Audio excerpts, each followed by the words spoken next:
আসসালামু আলাইকুম।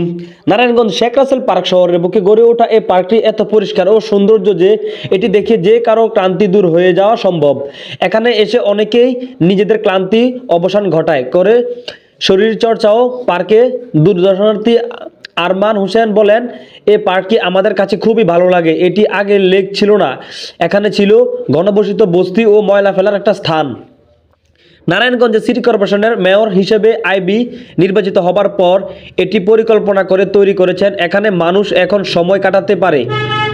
পরিবেশ বান্ধব, গণসবুজ ঘেরা, ছায়া ঢাকা, নির্মূল পানি সমৃদ্ধ লেক, বৃষ্টিতে জিমখানা স্থল। শেখ রাসেল পার্ক এখন নগরীর অন্যতম দর্শনীয় স্থান। এর আয়তন প্রায় 18 একর। বর্তমান লেকটি একদা পরিত্যক্ত জলাশয় ডোবা ছিল। প্রতিনিয়ত মানুষের বর্জন ফেলার কারণে লেকটি ড্যাম্পিং স্থান ও মশা মাছির প্রজনন ক্ষেত্রে পরিণত হয়। এছাড়াও অর্ধেক দখলে পড়ে জিমখানা লেক এলাকার পাশে গড়ে ওঠা।